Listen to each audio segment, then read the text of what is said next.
Chaque jour, avec persévérance, ils se retrouvaient d'un commun accord au temple. Ils rompaient le pain dans les maisons, prenaient leur nourriture avec joie et simplicité de cœur, louant Dieu et trouvant grâce auprès de tout le peuple. Et le Seigneur ajoutait chaque jour à l'Église ceux qui étaient sauvés.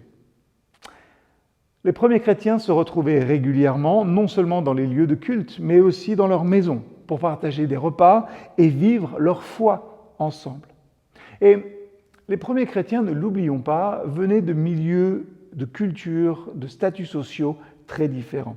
Et le contexte de la Pentecôte, où l'Esprit est descendu sur des gens de diverses nations, nous rappelle cela. Il nous montre déjà la diversité de cette communauté naissante. Et pourtant, malgré leur diversité, ces croyants vivaient une unité profonde, caractérisée par la communion quotidienne, le partage des repas et la louange.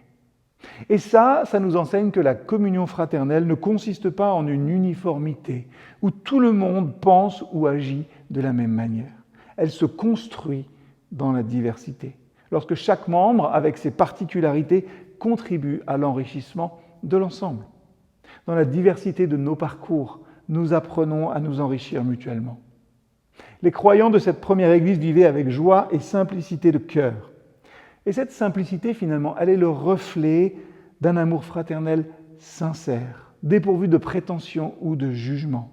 Lorsqu'on accueille les frères et sœurs tels qu'ils sont, sans imposer nos attentes, sans imposer nos préjugés, nous créons un espace, finalement, où chacun peut être lui-même, tout en étant transformé par l'amour du Christ.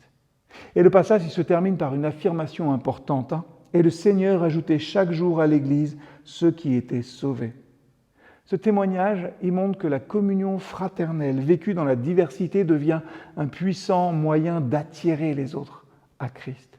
La manière dont les croyants vivaient ensemble, dans l'amour et l'unité, ça sert de témoignage à l'œuvre incroyable de Dieu.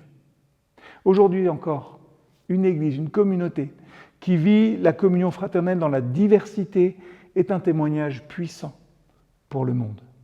Et dans une société souvent divisée par les différences, une communauté unie simplement et humblement par l'amour de Christ, où chacun est accueilli et valorisé, devient un phare, une lumière d'espoir et de paix.